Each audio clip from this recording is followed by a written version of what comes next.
스바냐 2장의 말씀을 보게 되면 여호와 하나님의 진노가 이방 땅에 임하여서 그들이 멸망하리라 라는 말씀을 우리에게 소개하고 있습니다. 오늘 여호와 하나님이 어떤 하나님이신지를 우리가 먼저 살펴야 여호와 하나님께서 진노의 날, 심판의 날, 그 날이 왜 당연하고 그것이 왜 정당한지를 이해할 수 있게 됩니다. 하나님은 질투의 하나님이시라는 겁니다. 하나님이 자기 자신을 소개할 때에 나는 질투의 하나님이다. 우리는 늘 좋으신 하나님만 찾았죠. 이래도 좋고 저래도 좋고 그냥 마냥 좋은 하나님으로 알고 있는데 성경에서 보게 되면 하나님을 소개하는데 질투의 하나님이라고 소개를 하고 있어요. 여러분, 질투가 얼마나 무서운지 여러분이 잘 아시잖아요. 질투가 마음에 한번 들어오면 어떻게 돼요? 끝장을 봐야 되잖아요. 끝장을 봐야 된다고요. 자, 소개해 드립니다. 출애굽기 20장을 가게 되면 출애굽기 20장, 이스라엘 백성들에게 율법을 주시면서 나 외에 다른 신을 섬기지 말라. 그러면서 자, 3절부터 우리 읽어보겠습니다. 너는 나 외에는 다른 신들을 내게 두지 말라. 너를 위하여 새긴 우상을 만들지 말고 또 위로 하늘에 있는 것이나 아래로 땅에 있는 것이나 땅 아래 물속에 있는 것에 어떤 형상도 만들지 말며 그것들에게 절하지 말며 그것들을 섬기지 말라. 나 내 하나님 여호와는 질투하는 하나님인즉 나를 미워하는 자의 죄를 갚되 아버지로부터 아들에게로 3, 4대까지 이르게 하거니와 나를 사랑하고 내 계명을 지키는 자에게는 1000대까지 은혜를 베푸느니라. 하나님이 자기 자신을 뭐라고 소개했다고요? 나는 질투하는 하나님이라. 질투하는 하나님이라. 그러니까 나 외에 다른 신을 섬기거나 다른 것을 섬기게 되면 어떻게 한다고요? 3, 4대까지 이르러 벌을 주겠다 라는 하나님으로 자기 자신을 소개하고 있어요. 반면에 자기를 사랑하는 자에게는 1000대까지 이르는 은혜를 베풀겠다. 자, 우리가 하나님을 섬기는 데 있어서 질투하시는 하나님이라는 이 단어가 우리에게는 약간 생소해요. 질투하시는 하나님 때문에 심판을 할 수밖에 없다라는 거예요. 나 이외에 다른 신을 섬기는 자에게는 약속대로 심판을 할 수밖에 없다라는 겁니다. 자, 성경에 또 나옵니다. 출애굽기 34장 14절을 가게 되면 계속 이스라엘 백성들에게 지금 경고를 하고 있죠. 나는 질투의 하나님이라. 출애굽기 34장 14절 시작. 너는 다른 신에게 절하지 말라. 여호와는 질투라 이름하는 질투의 하나님이니라. 여러분, 질투의 하나님을 꼭 기억하셔야 돼요. 나 이외에 다른 신을 섬기게 되면 3, 4대까지 벌을 하시겠다고 약속을 하셨어요. 자, 또 소개해 드립니다. 여호수아 24장 19절을 가게 되면 이제 여호수아가 그 가나안 땅에 들어가서 우상을 섬기고 있는 백성들에게 이렇게 경고를 하고 있습니다. 너희가 여호와 하나님을 버리고 이방신을 섬기게 되면 너희가 어떻게 되는지 잘 생각해 봐라. 여호수아 24장 19절 같이 읽어 내려갑니다. 여호수아가 백성에게 이르되 너희가 여호와를 능히 섬기지 못할 것은 그는 거룩하신 하나님이시요 질투하시는 하나님이시니 너희의 잘못과 죄들을 사하지 아니하실 것임이라. 여러 군데에서 질투하시는 하나님으로 소개하고 있지요. 그 질투하시는 하나님께서 오늘 본문에 이스라엘 백성뿐만 아니라 이방 나라 사람들, 즉 우상을 섬기는 사람들에 대한 경고의 메시지예요.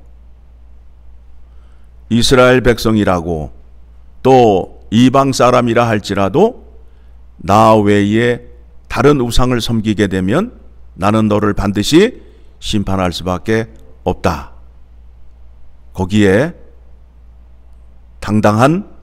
당연한 이유가 있는 겁니다. 그러니까 어떻게 해야 되겠어요? 선지자를 통하여 질투하시는 하나님을 그들에게 소개함으로 인하여 그 백성들이 선지자가 전하는 여호와의 말씀을 듣고 어떻게 하라는 거예요? 돌아와서 이방신을 버리고 여호와 하나님만 섬기라고 지금 권면하고 있는 겁니다. 이 말씀이 오늘날에도 유효할까요? 유효하지 않을까요? 유효하죠. 유효하죠. 우리는 그 하나님을 섬기는 데 있어서 우리 마음속에 무엇이 들어와 있느냐 하면 탐심이 들어와 있어요. 탐심이. 그런데 그 탐심은 그 돈의 신이에요. 돈의 신이에요. 돈만 있으면, 돈이면 모든 게 다 된다라는 그 탐심이 들어와 있어요. 그래서 우리가 우리의 마음을 뺏길 때가 언제냐면 그 탐심, 돈을 사랑할 때 마음을 뺏겨요. 그래서 주님께서 우리에게 이렇게 말씀하십니다. 자, 마태복음 산상수훈을 가게 되면 이와 같은 말씀이 나옵니다. 자, 마태복음 6장을 가게 되면 24절,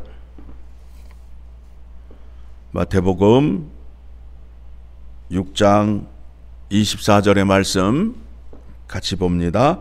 한 사람이 두 주인을 섬기지 못할 것이니 혹 이를 미워하고 저를 사랑하거나 혹 이를 중히 여기고 저를 경히 여김이라. 너희가 하나님과 재물을 겸하여 섬기지 못하느니라. 두 주인을 섬길 수가 없어요. 왜 그래요? 하나님은 질투의 하나님이시기 때문에. 질투의 하나님이시기 때문에 그래요. 나만을 사랑해 달라는 거예요. 여호와 하나님께서. 그리고 여호와 하나님도 너만 사랑하겠다는 거예요. 너만 사랑하겠다는 거예요. 그 하나님으로 기억을 하셔야 됩니다. 다시 본문으로 돌아갑니다. 본문의 말씀 보게 되면 스바냐 2장, 수치를 모르는 백성들아 모여라. 하나님의 말씀을 듣고 회개의 자리로 나오라. 2절 시작. 명령이 시행되어 날이 겨같이 지나가기 전, 여호와의 진노가 너희에게 내리기 전, 여호와의 분노의 날이 너희에게 이르기 전에 그리할지어다. 하나님은 진노의 심판을 작정하셨지만 그 백성들이 여호와 하나님 앞에 나와서 회개를 하게 되면 그 뜻을 거두시는 하나님이에요. 그래서 하나님도 약한 부분이 있어요. 하나님도 약한 부분이 있어요. 하나님이 뭐에 제일 약하셔요? 뭐에 제일 약하셔요? 회개하는 자에게 제일 약하셔. 하나님이 약속하셨는데, 작정하셨는데 회개하러 나오는 자에게는 그 뜻을 돌이키시는 하나님이에요. 그렇죠? 하나님께서 회개하는 자에게 복을 주신다라고 약속하였습니다. 그래서 선지자들을 보내어서 회개하고 여호와 하나님 앞으로 돌아오라. 또 우리에게 회개를 주시기 위하여 예수 그리스도를 보내주시고, 우리가 허물, 죄를 범하였을 때 예수 그리스도의 이름으로 죄사함을 구하는 자에게 그 죄사함을 받는 은혜를 허락해 주셨어요.